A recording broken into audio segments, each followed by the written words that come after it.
du Conseil congolais des luttes anti-mines, mesdames et messieurs, distingués invités, à vos titres et qualités respectives, bonjour. Je ne vous sens pas. Je vous disais bonjour. Je sais, il y en a qui se sentent déjà fatigués, excusez-nous pour ce retard avec lequel nous commençons notre cérémonie.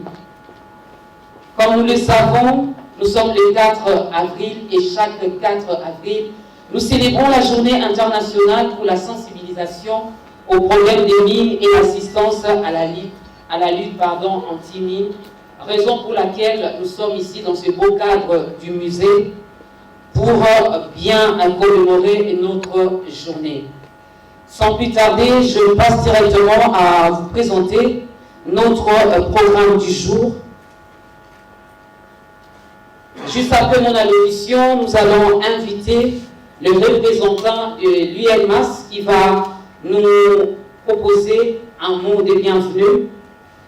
Et juste après, il y aura le représentant du ministre de l'Intérieur qui est là ici présent, qui va également nous dresser un mot. Il sera donc suivi du discours de la part d'un représentant du DSRSG MONUSCO. Et après, il y aura le discours du représentant de l'ambassadeur de la République de Corée du Sud en République démocratique du Congo. Il s'excuse parce qu'il a eu un petit souci de santé ce matin, mais il est valablement représenté. Et pour terminer avec le discours, il y aura le coordonnateur national du Conseil congolais des luttes anti-mines qui va également nous dresser un mot. Ensuite, nous passerons à la présentation du projet COICA par l'UNMAS. Il y aura également une remise des diplômes qui est donc prévue dans cette cérémonie, car nous voulons bien honorer ceux-là qui ont bien fait leur travail, même ceux qui comptent également exceller dans leur travail. Ils seront donc honorés dans cette salle. Il y aura une séance de photos de famille qui est également prévue le moment venu. Le protocole va donc nous aider, va nous diriger là où la photo est prise. Il y aura une démonstration de déminage avec son excellence, avec l'UNMAS, pardon, j'allais dire avec son excellence, malheureusement l'ambassadeur n'est pas là. Donc il y a l'UNMAS qui va faire une démonstration de déminage. Le protocole va nous aider également, il va nous orienter là où se passera cette démonstration.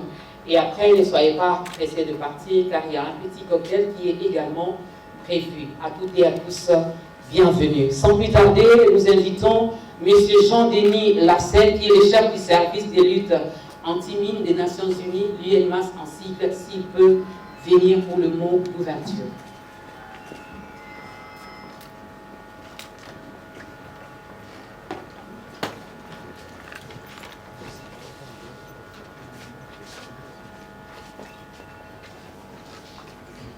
Son Excellence, le vice-premier ministre de la protection des communautés affectées par les dangers explosifs, c'est-à-dire liés aux mines, aux restes explosifs de guerre et aux armes légères et de petit calibre. Il cible 3 provinces, particulièrement d'Ituri, le Nord Kivu et le Sud Kivu. Depuis mi-2021, il y a eu une augmentation significative de l'utilisation des agents explosifs improvisés, abréviés EEI, dans la province de Nord Kivu et Ituri.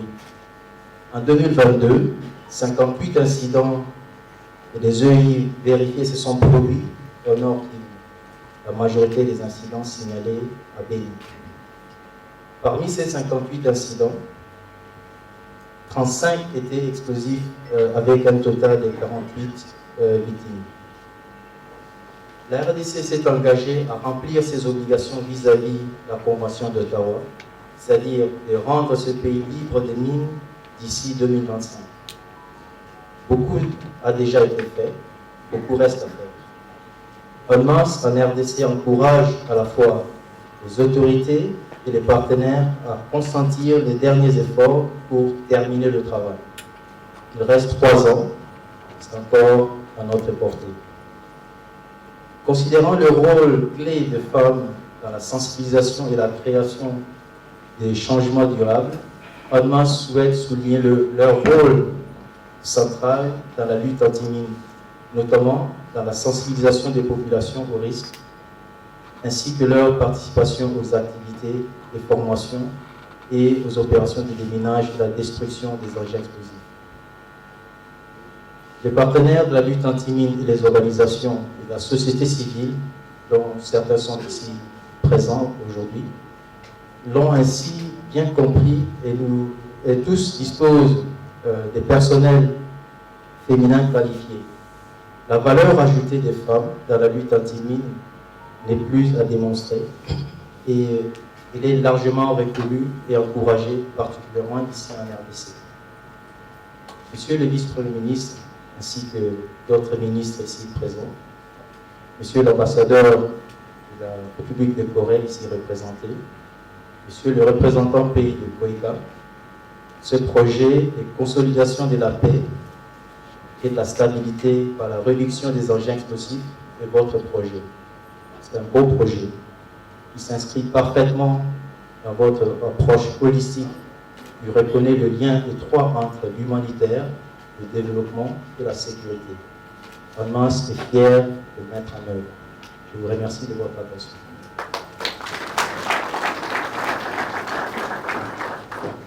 Merci beaucoup, Monsieur Jean-Denis Lassène. Tout de suite, nous appelons le représentant du ministre de l'Intérieur, Sécurité et Affaires coutumières pour son discours. On a dit l'avance, est-ce que nous pouvons l'encourager avec nos acclamations? Le représentant du vice-ministre.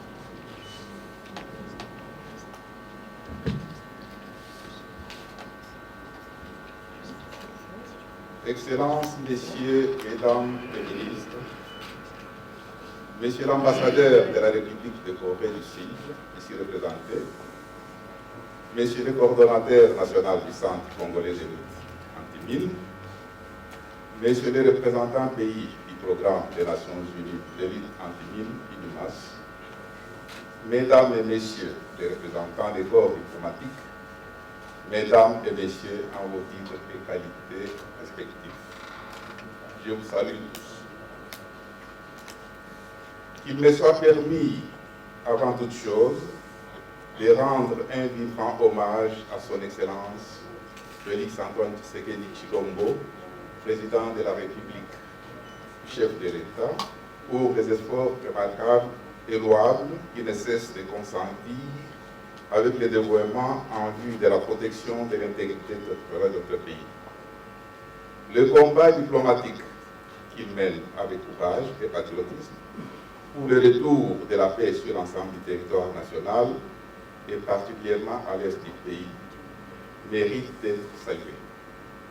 Mesdames et Messieurs, en vos titres et qualités respectifs, comme vous le savez déjà, le 8 décembre 2005, l'Assemblée générale des Nations Unies avait proclamé le 4 avril de chaque année Journée internationale pour la sensibilisation aux problèmes des mines antipersonnelles et à l'assistance à la lutte anti-mine.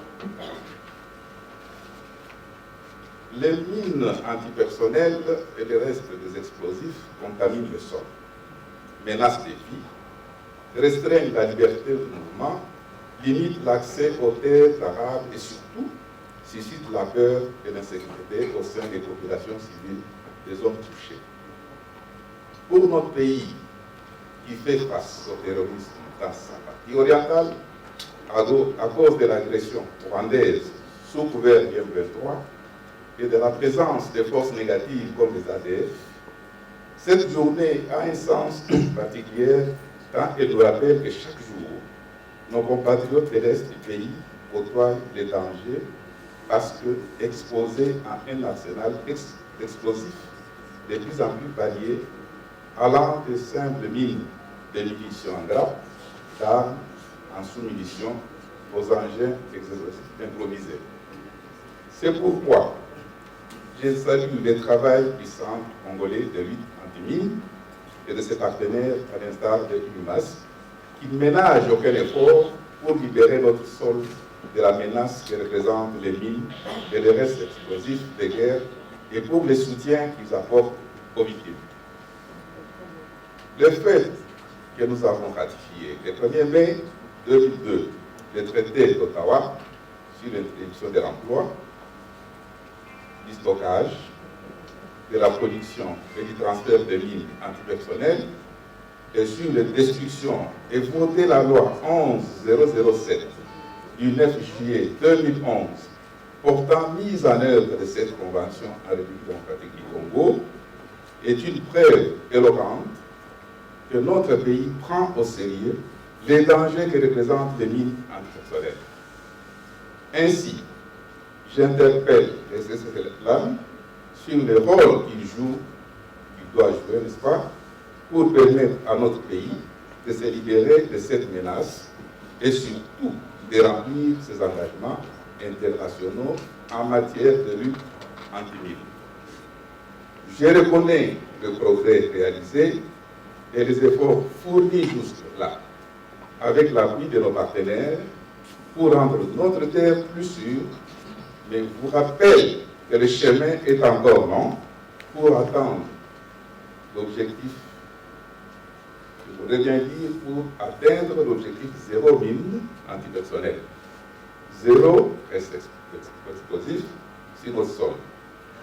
Ainsi, je vous exhorte à plus d'application et d'abnégation dans l'accomplissement des missions qui sont les vôtres. Inutile de vous rappeler que la lutte anti-mine ne consiste pas uniquement à éliminer les mines terrestres. Elle comprend aussi des mesures allant de la prévention contre les dangers dans un environnement miné jusqu'à la promotion d'un monde sans mine. Aux partenaires, je leur rappelle que ce combat, nous le gagnerons. Pas seuls. Ce combat, je répète, nous les gagnerons pas seuls. Et exhorte à continuer à manifester par leur contribution financière et leur appui technique, leur attachement au programme de la lutte anti-mine de notre pays. Que Dieu bénisse la République démocratique du Congo. Je vous remercie.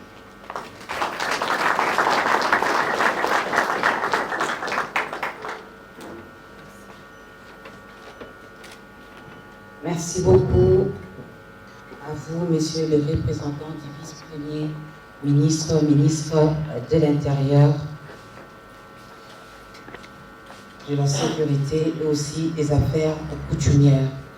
Un autre discours, mesdames et messieurs, de la représentante, je vais lire comme on a vraiment corrigé ici,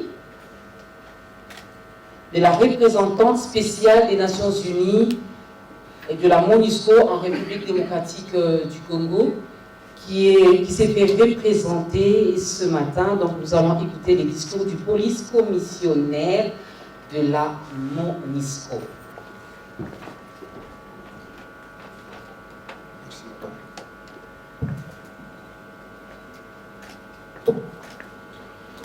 Monsieur le vice-premier ministre et ministre de l'Intérieur, ici représenté par le secrétaire général de son ministère, Excellences, Monsieur l'ambassadeur de la République de Corée, ici représenté, Monsieur le directeur de l'Agence de coopération coréenne en République démocratique du Congo, Monsieur le coordinateur national du Centre congolais de lutte anti-mine,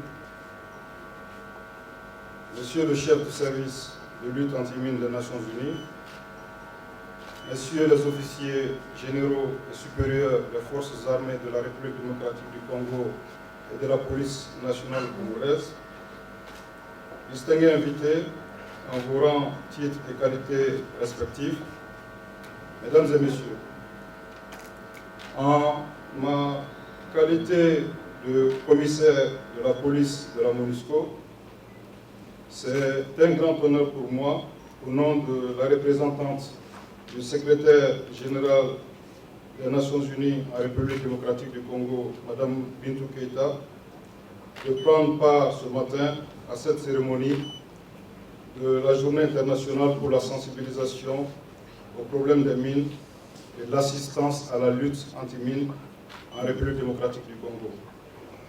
Permettez-moi tout d'abord d'adresser mes vifs remerciements au Centre congolais d'action anti-mines, CCLA en sigle, pour ses efforts fructueux et la coopération avec toutes les parties prenantes afin de rendre le territoire congolais complètement exempt de mines, conformément au calendrier précisé par son plan d'action.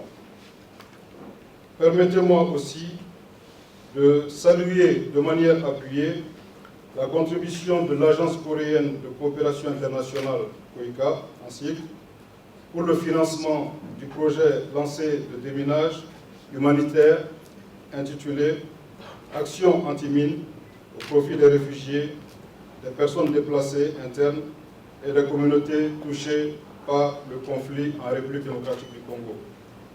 Permettez-moi enfin de saluer les efforts du service de lutte anti-mines des Nations Unies, UNMAS, pour son engagement à accompagner les efforts des États membres des Nations Unies pour l'amélioration des systèmes de sécurité, notamment ici en République démocratique du Congo, grâce à son support aux autorités locales dans la protection de la population civile face aux dangers que représentent les mines et les engins non explosés, spécialement et plus particulièrement dans l'Est de la République démocratique du Congo.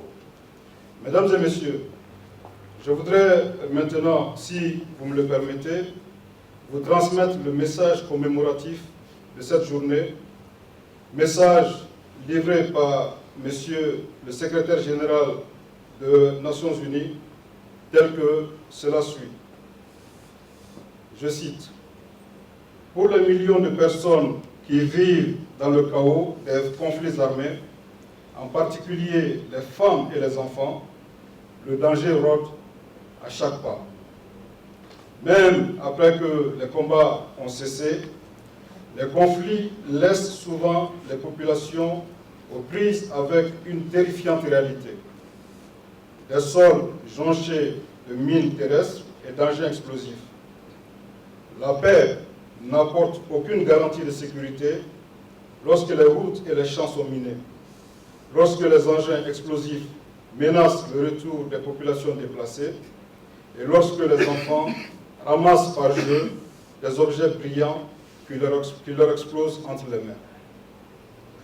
Le service de la lutte anti-mines des Nations Unies réunit différents partenaires pour éliminer ces armes mortelles, épauler les autorités politiques et garantir un accès sécurisé aux habitations, aux écoles, aux hôpitaux et aux champs agricoles. Il a également contribué à l'élaboration de l'initiative sur l'exportation de céréales par la mer Noire et à la sécurisation des exportations de céréales et d'engrais en provenance des ports ukrainiens. Il faut néanmoins redoubler d'efforts au niveau mondial pour protéger les populations des mines. J'engage les États membres à ratifier la Convention sur l'interdiction des mines antipersonnelles, la Convention sur les armes à sous-munitions et la Convention sur certaines armes classiques et à les mettre pleinement en œuvre. En cette journée internationale, agissons pour mettre fin à la menace liée à ces engins de mort, aidons les populations touchées à s'en remettre et les personnes déplacées à rentrer chez elles et à reconstruire leur vie dans la sécurité. » Fin de citation. Mesdames et messieurs, comme cela a été dit par mes prédécesseurs, la journée du 4 avril, commémorée depuis 2005, est une occasion pour nous de nous rappeler tout le travail que nous avons abattu ensemble pour débarrasser le monde des restes explosifs de guerre. C'est aussi une occasion pour nous de regarder tout le chemin qu'il reste à parcourir.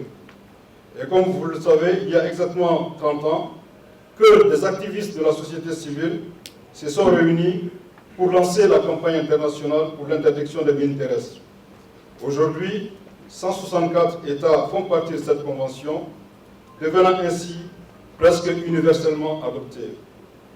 Toutefois, les Nations Unies plaident pour l'universalisation totale des cadres juridiques existants et encouragent les États membres à étendre ces régimes et à développer les nombreux instruments internationaux pour protéger les civils contre les fléaux des mines terrestres et des restes explosifs de guerre, en particulier dans les pays en conflit, notamment ici en République démocratique du Congo.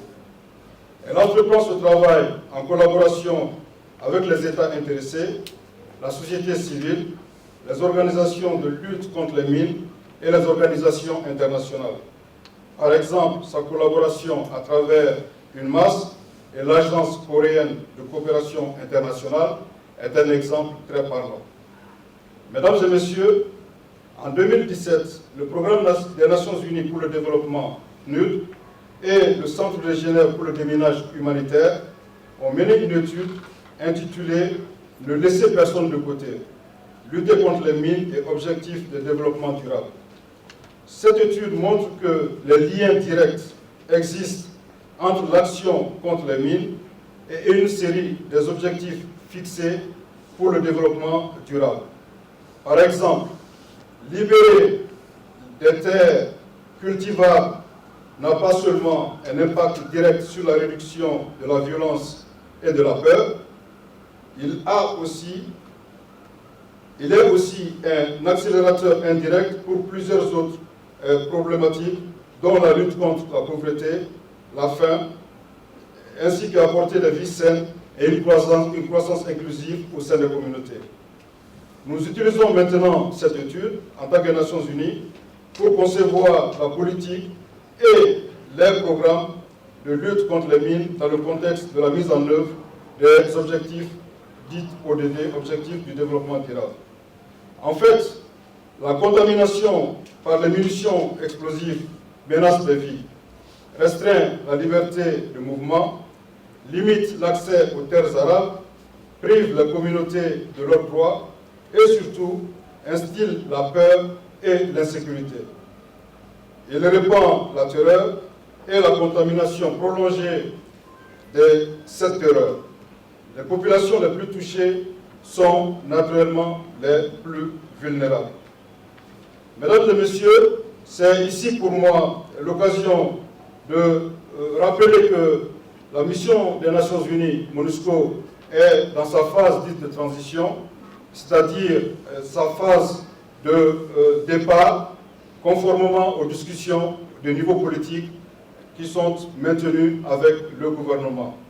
Et dans le cadre de cette transition, il a été notre devoir d'exhorter l'ensemble du système des Nations Unies, en particulier les différentes agences, fonds et programmes, de venir de manière solidaire appuyer l'effort qui est fait par UNMAS pour que dans les zones de notre présence et les zones les plus sensibles, non seulement l'accent soit mis sur ce qui a été dit ici par le secrétaire général, les efforts de prévention à travers la sensibilisation, mais aussi que l'accent soit mis sur les efforts de renforcement de capacités à travers un engagement avec les forces armées et de sécurité de la République démocratique du Congo, à savoir les FARDC et le PNC.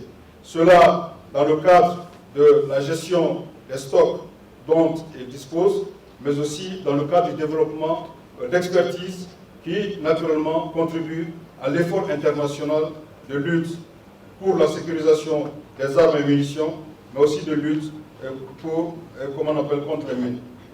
Mesdames et messieurs, à l'avenir, un avenir meilleur pour les collectivités touchées par les mines. Nous devons donc accroître les efforts de sensibilisation, non seulement au niveau international, mais aussi au niveau national, sur le rôle que la campagne L'action contre les mines ne peut attendre joue dans la réalisation des ODD ici en République démocratique du Congo, notamment en recueillant des données probantes au niveau des pays qui apportent une voie plus large au travail et à l'impact de l'action de lutte contre les mines.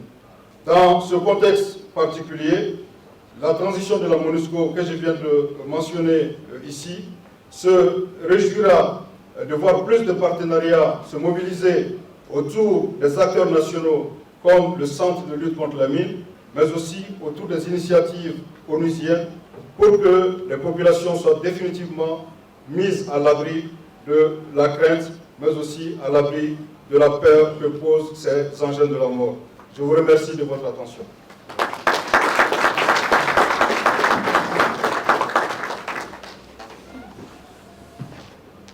Merci beaucoup à vous, monsieur le représentant de la secrétaire générale des Nations Unies. Et nous allons rapidement encore passer au discours. Je l'ai dit tantôt que son Excellence, monsieur l'ambassadeur de Corée du Sud en République démocratique du Congo, a eu un petit souci ce matin, raison pour laquelle il n'est pas avec nous, mais il s'est fait représenter. Alors nous appelons, sous vos encouragements, mesdames et messieurs, le représentant de la... Excellence, monsieur le vice-premier ministre et ministre de l'Intérieur, Sécurité et Affaires coutumières ici représentés, madame la représentante spéciale du secrétaire général des Nations Unies et chef de la MONUSCO ici représentée, monsieur le coordinateur national du Centre congolais de lutte anti-mine, monsieur le directeur pays de l'Agence coréenne de coopération internationale, monsieur le chef de service de lutte anti-mine des Nations Unies, UNMAS, distingués invités, mesdames et messieurs, à vos titres et qualités respectifs. C'est un honneur pour moi de participer à cet événement si important pour la promotion de la paix et de la stabilité, en l'occurrence, le lancement du projet Action anti-mine durable en faveur des réfugiés touchés par le conflit, des personnes déplacées et des communautés en RDC, notamment dans les belles et riches provinces de l'Est, le Nord et le Sud Kivu et l'Ituri. Ces provinces, tout comme le reste de la République démocratique du Congo, sont pleines de potentiel. Et à chaque fois que j'en ai l'occasion, je ne manque de souligner le grand potentiel que regorge ce pays pour son développement. Cela n'est pas seulement dû à ses ressources naturelles, mais également à son peuple dynamique et vivace, sans parler de la culture profonde, notamment la rumba congolaise, dont les artistes tels que Papa Wemba et Kofi Olomide, que j'apprécie beaucoup. Mesdames et messieurs, la République démocratique du Congo est un grand partenaire de la République de Corée. Et la Corée croit au potentiel congolais. C'est ainsi que la Corée soutient les efforts de la RDC pour amener la paix et la stabilité permanente sur toute l'étendue du territoire national.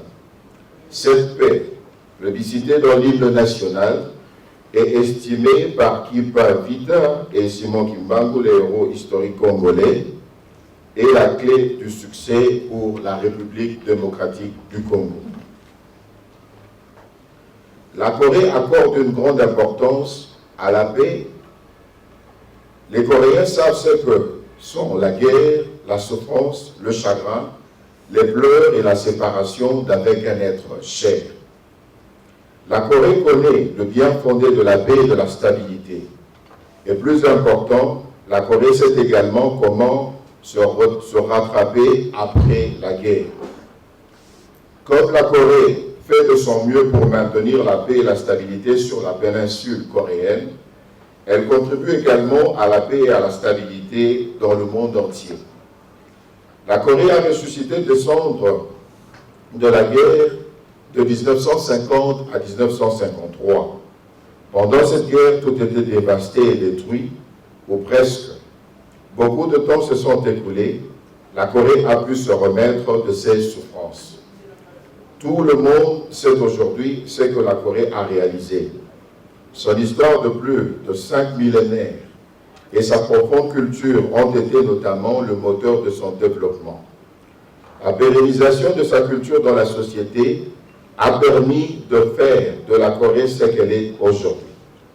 À titre d'exemple, la toute première impression au caractère métallique au XIIIe siècle, 200 ans avant l'allemand Gutenberg, est le Jikji, le plus ancien livre existant au monde imprimé avec des caractères métalliques amovibles datant de 1377.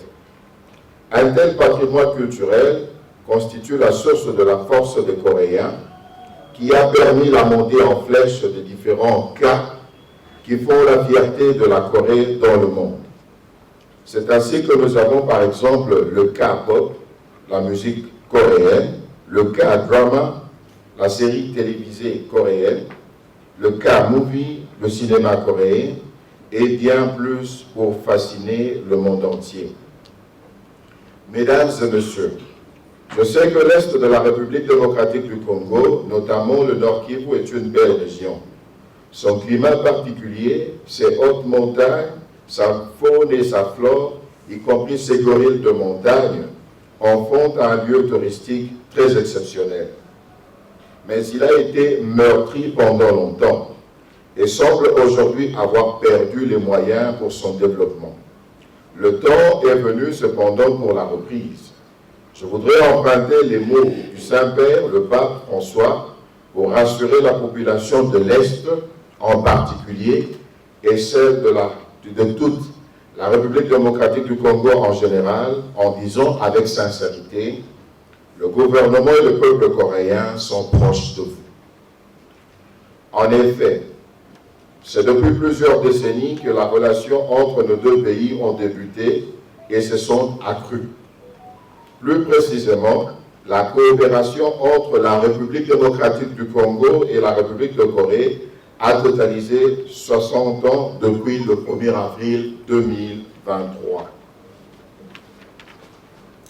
Plusieurs réalisations ont vu le jour pour illustrer ces bonnes relations. Alors que le projet que nous lançons aujourd'hui est important pour la paix et la stabilité de la RDC, la construction du musée national dans lequel nous nous trouvons, quant à lui, inauguré en 2019, était un projet phare dans le domaine de la culture.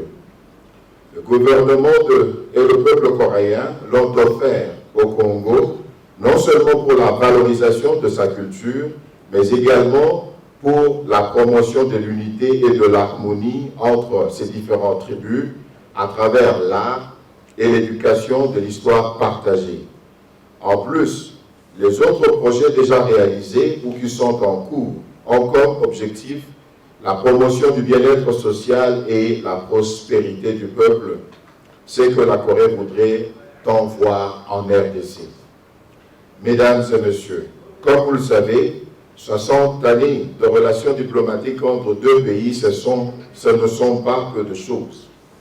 C'est ainsi que nous envisageons une célébration plus particulière avec la partie congolaise. Divers événements seront organisés. Dans quelques jours déjà, une cérémonie aura lieu ici même au Musée national où nous nous trouvons, où nous allons dévoiler avec notre partenaire congolais une plaque qui sera posée pour marquer ce 60e anniversaire. Saisissant l'occasion de cette célébration, je voudrais donner à notre coopération un nouveau dynamisme, et ce, au niveau plus élevé. J'espère sincèrement que ce projet Action Mine contribuera à renforcer davantage les relations entre la République démocratique du Congo et la République de Corée qui sont, comme nous l'avons dit, déjà en plein épanouissement. Je vous remercie pour votre attention.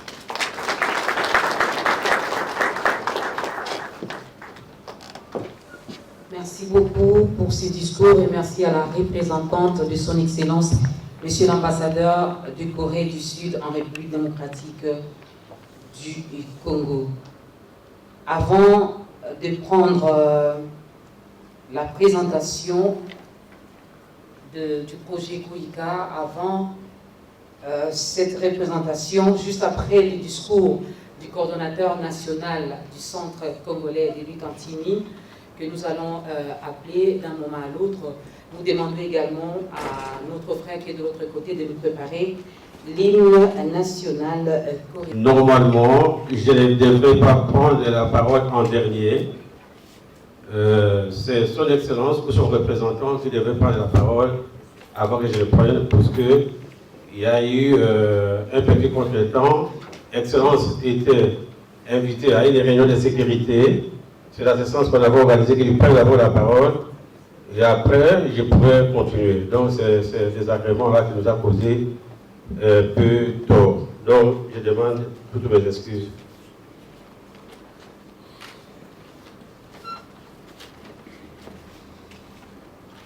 Son Excellence, Monsieur le Vice-Premier ministre, ministre de l'Intérieur, Sécurité et Affaires coutumières, ici représenté.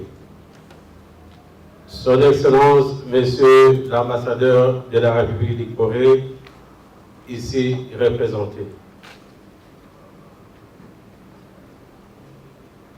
Mesdames et Messieurs les généraux, Mesdames et Messieurs ambassadeurs et chefs de mission diplomatique, Messieurs les représentants et organismes du système des Nations Unies,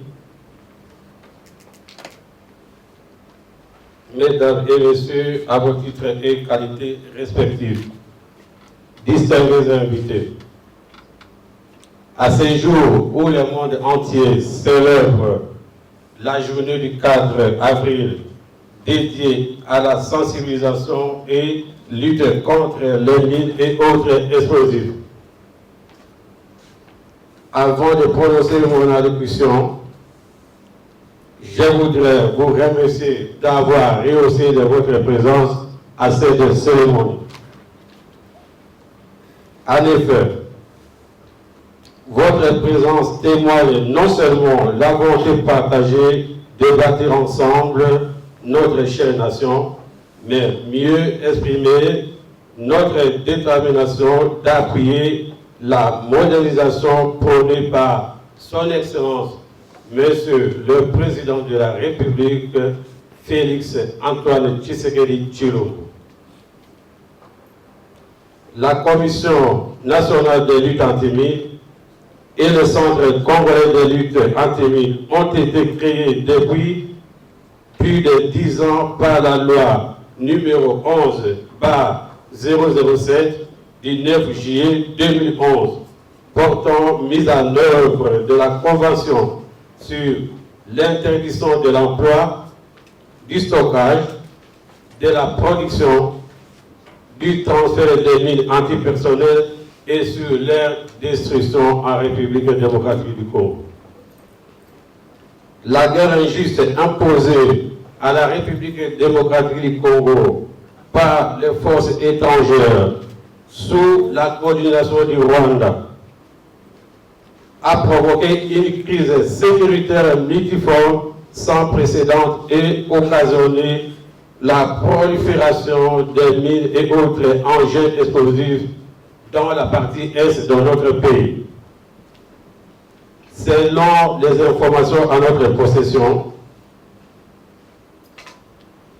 actuellement, la République démocratique du Congo compte 33 zones minées par une surface de 370 769,13 mètres carrés, qui sont répartis en 9 provinces. Province de l'Ituri, Kasaï, Kasaï central, Maniema, Nord Kivu, Nord Ubangi, Sud Kivu, Tanganyika et la Chuapa. Nous comptons aussi 136 zones contaminées par le risque explosif de guerre pour une surface de 23 500 mètres carrés. À ce jour, nous comptons 3136 victimes déjà identifiées, dont 15 victimes depuis le début de l'année 2023. Avec le meilleur moyen à notre possession, 56 681 sessions de sensibilisation, sur l'éducation aux risques des engins explosifs ont été déjà organisées et bénéficiées à 3 876 331 personnes, dont 833 879 hommes et 934 476 femmes. Et pour la jeunesse, nous avons 1 094 000 et 971 garçons. Et pour les filles, 1 013 000 et 005. En effet, la réussite des négociations de paix en cours, que nous souhaitons tous de nos voeux, va certainement créer un climat d'accalmie et favoriser le retour massif de la population dans leur lieu de résidence habituel, essentiellement rural. Notre quête est que ces retours soient accompagnés d'un grand nombre de victimes. Notre crainte n'est pas une peur, mais plutôt un engagement de combattre, comme disait Daniel Goebel dans son livre intitulé « La quête de héros perdus ». La peur est généralement une bonne chose. Elle nous empêche d'être trop téméraires. Elle nous apprend la prudence, mais la peur est une servante qui aspire à devenir maîtresse. Et c'est une maîtresse, c'est une terrible maîtresse, excusez-moi, il faut combattre et la garder enchaînée. Face à cette situation, les risques absolus, le CCLAM qui a dans ses attributions la mission d'assainir l'environnement des mines et autres engins explosifs, n'aménage aucun effort. Dès ma prise de fonction, avec l'aide de nos techniciens sur le terrain, j'ai pris la décision de procéder à la formation de 40 agents de terrain chargés de sensibiliser notre population. Cette population est sensibilisée sur les risques des mines et d'autres engins explosifs. Et d'ailleurs, après cette manifestation, tous les agents qui ont été formés vont recevoir leur diplôme. Dans le cadre de notre programme annuel, nous nous sommes fixés l'objectif de réduire 30% des surfaces contaminées, soit une surface de 11 118,19 mètres carrés. La tâche est énorme. Pour y parvenir, le CCLAM, comme autorité régulateur, compte être associé à tous les niveaux de prise de décision qui engagent les activités de déminage. Les choix des ONG qui vont être financés doivent faire l'objet d'une étude minutieuse. Vu la gravité de la situation, les moyens mis à notre disposition ne nous permettent pas de jouer pleinement notre rôle. Nous avons des difficultés sur le plan matériel et financier. Raison pour laquelle nous saisissons cette occasion de demander au gouvernement ici présenté par son Excellence, ministre de l'Intérieur, Sécurité et Affaires coutumières, d'être notre porte-parole pour une allocation de moyens conséquents pour nous permettre d'atteindre nos objectifs.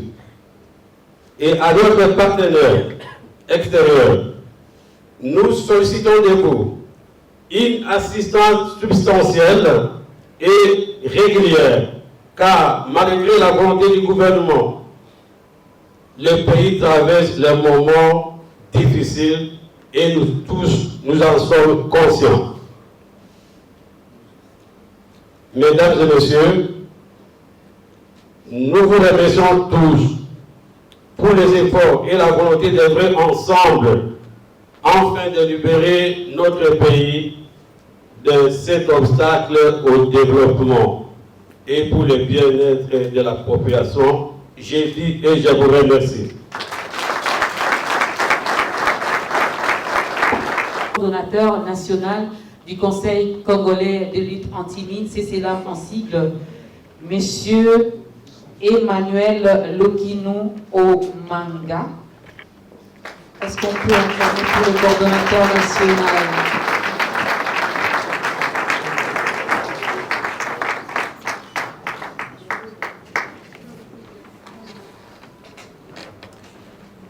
Une brave femme, c'est une femme courageuse, une femme qui a un cœur en or. Elle a pris la décision d'assister les victimes. Elle va recevoir également un diplôme.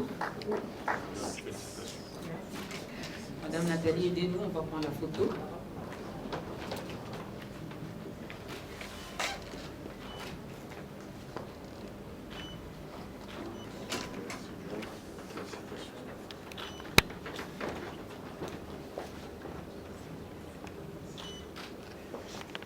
Merci beaucoup. Les journalistes se pourront également, pendant la séance photo, pendant les cocktails ou pendant la visite, il y a des stands. Monsieur Kara Kabika Freddy.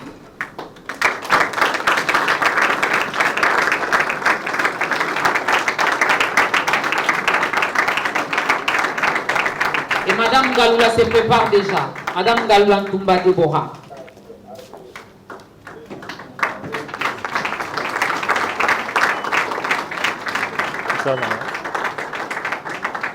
Encouragez les femmes qui sont dans la lutte anti-mine.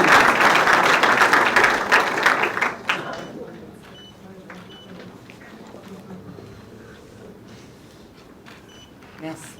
Merci beaucoup et félicitations. Merci beaucoup, secrétaire général. Pour la suite, nous appelons Madame Liliane, qui est ambassadrice de Ngongo. Je vais vous dire une chose. Lorsque vous acclamez, c'est juste un moyen de transport pour les amener. Monsieur Kassongo Ngongo. Monsieur Kassongo Ngongo, voilà, il n'est pas là. On va prendre Monsieur Moussa.